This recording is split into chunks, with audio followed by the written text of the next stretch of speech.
अस्सलाम वालेकुम नाजरीन, मैं हूं आपका मेज़बान अली उस्मान वट्टू और आप देख रहे हैं PSP KG न्यूज़। नाजरीन, कुछ मज़ीद खबरों और अपडेट्स के साथ आपकी खिदमत में हाजिर हुआ हूं। और शहर इक़्तिदार में कल कुछ मुलाकातें हुई, उसके बाद कुछ प्रेस कॉन्फ्रेंस भी हुई और चीफ जस्टिस से ख़ास तौर पर मुलाकात के बाद जो PTI ने प्रेस कॉन्फ्रेंस की, इंशाल्लाह मैं उसके हवाला आपके सामने रखूँगा। और जो दूसरी प्रेस कॉन्फ्रेंस थी वो थी ग्रैंड अलायंस की। अब शाहिद खान अब्बासी साहब जो है महमूद खान अचकज़ई के घर पर गए और वहाँ पर उन्होंने एक उसके बाद आप कह लें कि प्रेस कॉन्फ्रेंस की है। वो कुछ शेड्यूल भी लेकर आए हैं, उस हवाले से भी इंशाल्लाह आपको बताऊंगा।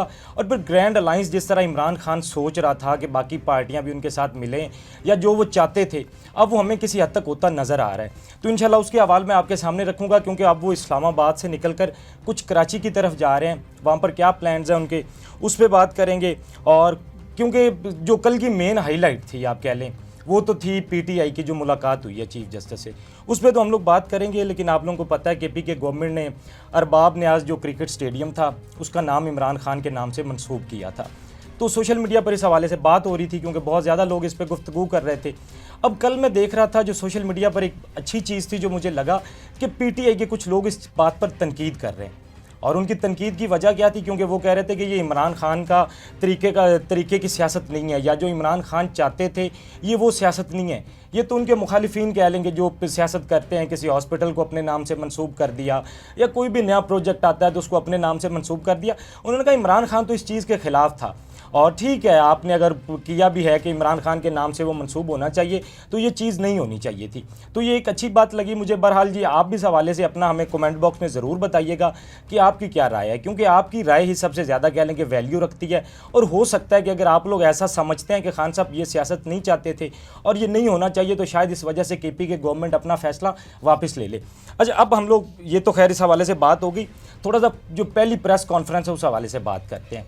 अब जो पहली प्रेस कॉन्फ्रेंस हुई वो PTI के लोगों की हुई और वो चीफ जस्टिस से मुलाकात के बाद उन्होंने प्रेस कॉन्फ्रेंस की। अच्छा, हुआ मज़े की बात सबसे कि पहले ये तकरीबन आप कह लें कि कुछ 10:30 बजे के करीब PTI के लोग KP के हाउस पहुंचते हैं। तकरीबन 10:30 या 11 का टाइम होगा और वहाँ पर ये अपनी मीटिंग करते हैं। अपनी मीटिंग करने के बाद इन्होंने चीफ जस्टिस से मिलना होता है। और आप कह लें कि जो जजेस कॉलोनी है वो KP के से बिल्कुल करीब है। अगर आप मतलब पैदल सफ़र करके भी जाएँ तो मेरा ख्याल है मैक्सिमम को 2 मिनट आपको लगते हैं। तो उसके बाद ये तकरीबन वहाँ पर पहुँचते हैं और वहाँ पर पहुँचने के बाद वो मुलाकात आप कह लें कि तकरीबन 2 बजे तक जारी रहती है। अब PTI के लोगों ने ज़ाहिरी बात है जितना भी जो कुछ PTI के साथ चल रहा है या जो भी PTI के तहफ़्फ़ुज़ात थे वो ज़ाहिरी बात है उन्होंने सारे चीफ जस्टिस के सामने रखे होंगे।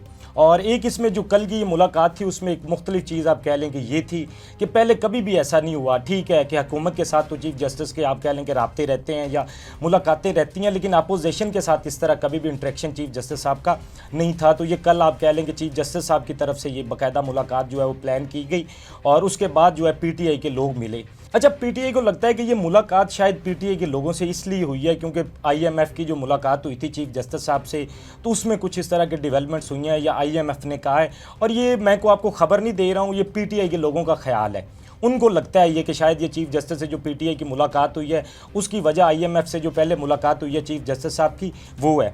और फिर एक चीफ जस्टिस साहब ने PTI के लोगों को एक बात का यकीन दिलाया। उन्होंने कहा कि जो भी आपके तहफ़्फ़ुज़ात है, जो इन्होंने सारा कुछ उनके सामने रखा या जो भी तहफ़्फ़ुज़ात है, तो उन्होंने कहा कि ये आप हमें रिटर्न फॉर्म में दें। अब सारी चीज़ें हमें रिटर्न फॉर्म में दें। और एक चीफ जस्टिस साहब ने जो सबसे अच्छी बात थी वो ये कहा कि मैं आपको इसका जवाब भी रिटर्न फॉर्म में दूंगा, जो कि एक अच्छी बात है। अच्छा, फिर इसमें एक और चीज़ थी कि जो मुझे था कि शायद जो मुलाकात हुई इसमें कोई फौरी रिलीफ भी हो सकता है PTI के लिए। तो उस हवाले से PTI के कुछ लोगों से हमारी बात हुई। हमने उनसे ये पूछने की कोशिश की कि जो आपकी मुलाकात हुई है तो वो किस तरह का माहौल था या किस तरह के माहौल में गुफ्तगू हुई, आपको लगता है कि कोई फौरी रिलीफ मिलेगा इस पे PTI को। तो उन्होंने कहा कि जो वहाँ की बॉडी लैंग्वेज थी या जिस तरह हमारी गुफ्तगू हुई है, इस तरह का कोई फौरी रिलीफ का हमें चांस तो नहीं लग रहा कि शायद कोई फौरी रिलीफ हमारे लिए हो सकता है। तो मतलब एक जब फौरी रिलीफ नहीं है तो फिर ज़ाहिर बात है ये चीज़ें लंबी चलने वाली हैं। लेकिन ये एक अच्छी चीज़ थी, जैसे मैंने आपको बताया कि कम से कम चीफ जस्टिस साहब से मुलाकात होना अपोजिशन के लोगों की और उनके जो भी तहफ़्फ़ुज़ात थे वो उन्होंने सामने रखे हैं। अब देखना इसमें क्या डेवलपमेंट्स होती हैं, इंशाल्लाह उस हवाले से मैं आपको आगाह करूँगा। अब थोड़ी सी हम लोग बात करते हैं दूसरी प्रेस कॉन्फ्रेंस की। वो भी बड़ी इंपॉर्टेंट प्रेस कॉन्फ्रेंस थी और वो शाहिद खान अब्बासी साहब ने जो है महमूद खान अचकज़ई के साथ मुलाकात की उनके घर पर और उसके बाद वो उन्होंने प्रेस कॉन्फ्रेंस की। अब मैं आपको पहले भी बता रहा था कि इमरान खान साहब ये बहुत टाइम से चाहते थे या वो प्लान कर रहे थे कि अपोजिशन का एक ग्रैंड अलायंस होना चाहिए, ना कि सिर्फ PTI अकेली जिस तरह पहले जद्दोजहद कर रही थी, उनको था कि बाकी लोगों को भी साथ मिलाया जाए। फिर ये आप कह लें कि मौलाना फजलुर रहमान भी हालांकि लग नहीं रहा था, इस तरह का माहौल भी नहीं था, लेकिन मौलाना फजलुर रहमान भी आए। फिर शाहिद खान अब्बासी कह लें या बाकी भी जिस तरह मुस्तफ़ा नवाज़ नवाज़ खोखर ने भी ज्वाइन किया, तो बाकी भी पार्टीज़ के आप कह लेंगे सरबराहान ने इसको ज्वाइन किया और आहिस्ता आहिस्ता वो चीज़ें हमें होती दिखाई दी।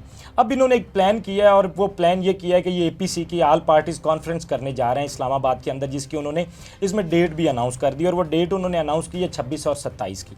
अब इस्लामाबाद के अंदर ऑल पार्टीज़ कॉन्फ्रेंस आप कह लेंगे सिर्फ उसमें गवर्नमेंट को नहीं बुलाया जा रहा, बाकी जितनी भी जमातें हैं अपोजिशन की उन सबको बुलाया जा रहा है। और आप कह लें कि एक ये इस्लामाबाद के अंदर बड़ी मीटिंग जिसमें आप कह लें कि बाकी लोग भी होंगे, साफ़ी बिरादरी से भी लोग होंगे या बाकी आप कह लें कि मुख्तलिफ लोग, हत्ता कि ये भी बातें की जा रही हैं कि शायद मंजूर पश्तीन से इनकी बात चल रही है या महारंग बलोच से बात इनकी चल रही है, तो शायद हो सकता है कि वो भी ज्वाइन करें। जब साफ़ी ने कल सवाल किया, उन्होंने पूछा कि क्या आप उनको भी बुला रहे हैं, तो उन्होंने कहा कि ये सारी चीज़ें तो आपको 26 और 27 को पता चलेंगी और इस हवाले से हम लोग प्लान कर रहे हैं। और फिर जो सबसे बड़ी चीज़, कल वो हमें इनका शेड्यूल भी मिला है, जो अब ये आप कह लें कि इस्लामाबाद से कराची की तरफ या सिंध की तरफ जा रहे हैं, वहाँ पर इनकी कुछ मुलाकातें भी हैं। मेरा ख्याल है उसमें कुछ चीज़ें ऐसी थी कि जो कि शेयर नहीं करनी चाहिए और उनकी प्राइवेसी है, तो लेकिन वो जो शेड्यूल हमें मिला उसमें सिंध में भी जाके आप कह लें कि अंदरून सिंध वाली साइड पर भी कुछ मुलाकातें कर रहे हैं, GDA से भी या बाकी भी कुछ मुलाकातें हैं जिनमें आप कह लें कि काफ़ी डेवलपमेंट होने की उनको है चांसेस। और उसके बाद इस्लामाबाद आके दोबारा आप कह लें कि 26 और 27 को फिर ऑल पार्टीज़ कॉन्फ्रेंस की जाएगी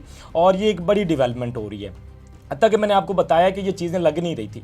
फिर मौलाना फजलुर रहमान के हवाले से कल एक खबर चल रही थी बहुत ज़्यादा मीडिया पर, और वो खबर क्या चल रही थी कि मौलाना फजलुर रहमान ने जी कहा है कि वो KP के गवर्नमेंट को ज्वाइन करना चाहते हैं और वो साथ ही ये भी चाह रहे हैं कि जो ग्रैंड अलाइंस बनने जा रहा है इसका सरबराह भी वो बनना चाह रहे हैं और उन्होंने कुछ इस तरह की बातें भी की हैं। तो ये बातें जब बहुत ज़्यादा चल रही थी तो फिर उनकी जानिब से तरदीद आई कि ऐसा बिल्कुल भी नहीं है, ना ही उन्होंने कुछ कहा है इस तरह का और ना ही उनकी कोई डिमांड है KP की हुकूमत को ज्वाइन करने की, और ना ही उन्होंने कहा है कि मुझे ग्रैंड अलाइंस की सरबराही दी जाए। और ये सारी चीज़ें हो क्यों रही हैं? क्योंकि हुकूमत इस तरह की खबरें अब जो आपको सुनने में आ रही हैं, क्योंकि हुकूमत को परेशानी लगी हुई है। और परेशानी किस बात की? क्योंकि ये सारे अपोजिशन की जमातें एक होने जा रही हैं, जो कि उनके लिए जाहिर बात है ख़तरा हो जाएगा, ख़तरे की घंटी बज जाएगी। क्योंकि जब सारी अपोजिशन जमातें होंगी तो पहले तो एक PTI और PTI के साथ जो कुछ किया जा रहा है तो हुकूमत को उस तरह से कोई टफ़ टाइम नहीं मिल रहा था। तो अब जब ये सारे लोग इकट्ठे होंगे तो इसमें हुकूमत के लिए भी टफ़ टाइम हो सकता है। तो इसलिए हुकूमत बड़ी परेशान है और हुकूमत फिर इस तरह की खबरें आ रही हैं या लोगों के अंदर आप कह लें कि कुछ इस तरह की मिस इन्फॉर्मेशन फैलाने की कोशिश की जा रही है ताकि लोग ज़रा इससे मायूस रहें और वो एक जिस तरह एक मोमेंटम बने या उनका तो वो ना बन पाए। तो इस हवाले से भी खैर वो बहुत ज़्यादा की जा रही है। बहरहाल ये देखना होगा कि अब ग्रैंड अलाइंस में जिस तरह मैंने आपको बताया और जो चीज़ें चल रही हैं तो वो आने वाले दिनों में हमें इसके जो नताइज हैं वो नज़र भी आना शुरू हो जाएंगे। जैसे मैंने आपको बताया कि 26 और 27 फ़ेब को अब इनका देखें कॉन्फ्रेंस होती है ऑल पार्टीज़, उसमें क्या डेवलपमेंट्स होती है इंशाल्लाह उस हवाले से भी आपको बताऊँगा। अच्छा नाज़रीन, अब व्लॉग के आखिरी हिस्से में इमरान खान साहब के हवाले से बात करते हैं। एक तो उनका बड़ा इंपॉर्टेंट केस जो अल-कादर था, वो पहले इस्लामाबाद हाई कोर्ट में जब अपील के लिए गए थे तो वहाँ पर उन्होंने एलिगेशन लगा दिया था और वो जो उनकी अपील है वो मुस्तरद कर दी थी। अब उसके बाद दोबारा अल-कादर की जो अपील है उसको आप कह लेंगे डायरी नंबर अब अलॉट कर दिया गया है। अब क्या है कि उनको अब केस का नंबर दिया जाएगा और उसके बाद फिर जब उनके केस की बारी आएगी फिर वो केस सुना जाएगा। और ये मैंने आपको पहले भी बताया था कि खान साहब के कुछ केसेस जो इस्लामाबाद हाई कोर्ट में जाते हैं पहले तो उनकी सुनवाई होती थी, लेकिन 26वीं आईनी तरमीम के बाद ये चीज़ की गई कि अब वो जो भी उनका केस जाएगा फिर उसको डायरी नंबर अलॉट होगा, केस नंबर आएगा और फिर वो अपनी बारी के हिसाब से सुना जाएगा। तो इसलिए उसमें देर लगेगी अभी। तो आप ये कह सकते हैं फिर जब ये केस कब लगेगा तो उसके बाद भी आपको पता है पहले एहतसाब अदालत को या आप कह लें कि साथ ही नैब कोर्ट को कुछ नोटिस भेज दिए जाएंगे और ये प्रोसीजर को लंबा लेकर चला जाएगा। उसमें 2 हफ्ते 3 हफ्ते अभी तक डिले किया जाएगा। बहरहाल एक चीज़ है कि कह लें कि ये बड़ी डेवलपमेंट है कि उनका जो केस है वो अपील के लिए लग गया है। अब इसमें जो भी डेवलपमेंट्स होंगी इंशाल्लाह वो मैं आपके सामने रखूँगा। और फिर जो दूसरा केस है खान साहब का, वो जो मुलाकातें रोक दी गई थी खान साहब से, जब मुलाकातें रोक दी गई हैं तो जो PTI के वकला हैं वो बहुत टाइम से कोशिश कर रहे हैं। पहले सलमान अकरम राजा भी या बाकी भी PTI के लोग गए हैं कोर्ट्स के अंदर के ताकि परमिशन मिल सके, खान साहब से मुलाकात कर सके। अब क्योंकि 26 से 27 फ़ेब तक ये आप कह लें कि जो उनके केस हैं उनको मुलतवी किया गया, तो PTI ने कहा कि उतनी देर वेट करने के बजाय कोशिश की जाए कोर्ट के अंदर। तो अब कल जो है जुनैद अकबर साहब और कुछ PTI के और लोग आप कह लें कि इस्लामाबाद हाई कोर्ट में गए और उन्होंने वहाँ पर एक दरख्वास्त दायर की है कि हमारी इमरान खान से मुलाकात करवाई जाए। अब देखना यह है कि क्या मुलाकात करवाई जाती है या नहीं करवाई जाती है। बाबर अवान जब प्रेस कॉन्फ्रेंस कर रहे थे तो वो तो कुछ इस तरह की गुफ्तगू करते हमें नज़र आ रहे थे। वो कह रहे थे कि कोई भी अगर जेल का बंदा हस्की अगर देख लेता है हमें, या वो आप कह लें कि हमें को अगर पानी मांगता है तो पानी दे देता है, तो इस ऐसा करने पे भी उनका तबादला कर दिया जाता है, उनको कहीं और शिफ्ट कर दिया जाता है। तो मतलब इस तरह की सूरत हाल है, वहाँ तो वो इतना भी बर्दाश्त नहीं कर सकते कि कोई उनकी तरफ हंस के देख ले जो वकला गए होते हैं, या उनके साथ कोई भी उनकी बात हो सके या कोई भी चीज़ें हो सके। अब ऐसे में जब आप कह लें कि इतनी सख्ती की गई है, तो फिर मुलाकात के हवाले से आपको पता है किस तरह वकला को डिले करवाया जाता है, या जो भी वो टैटिक्स वहाँ पर आप देख लें कि जेल के बाहर वो होते हैं सारा सीन। तो इसलिए फिर अब पीटीआई कोशिश कर रही है कि शायद कोई मुलाकात के इम्कानात हो सकें, खान साहब से कोई मुलाकात हो सके।